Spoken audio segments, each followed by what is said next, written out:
Right, these are the reception area samples.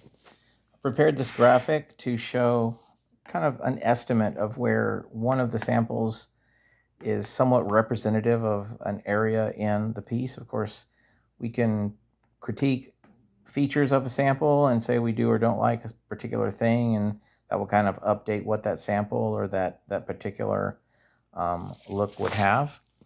We've also got a set of color samples that you're going to get. We can refer to the colors by number, so they've got all their little numbers and we can keep track of them that way. They're all matched to the Pantones that were provided. There's two sets of samples. There's a lighter set, this one here.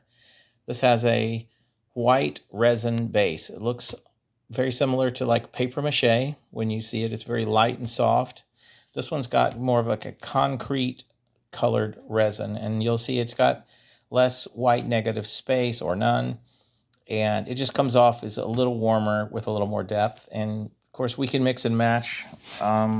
You could have a piece that's got white resin casting up here and then kind of sinks into more grays down here. If it's just like I like both of them, we can do it that way. So let's look at these samples.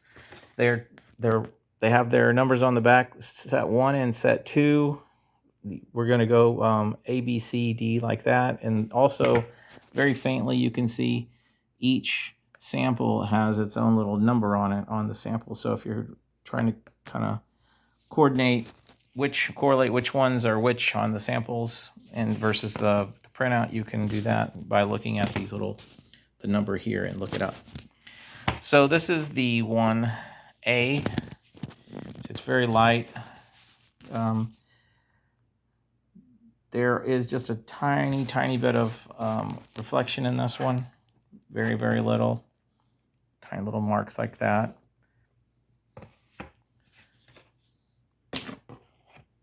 This one is 1B. You can see it right here.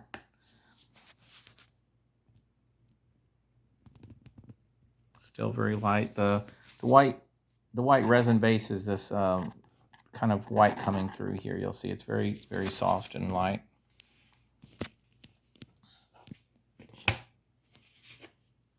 It says 2C or 1C.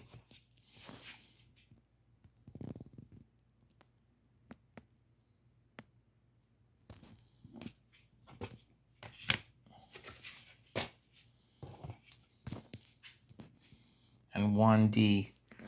This rich blue that you see is this here coming through.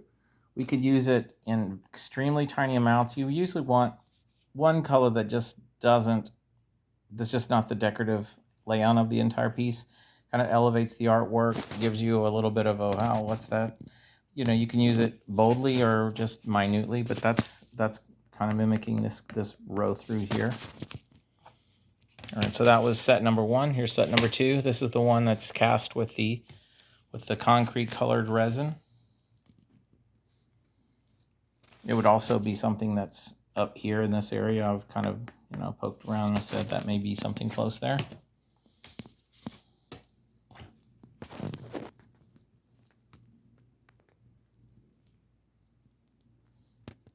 That's 2B.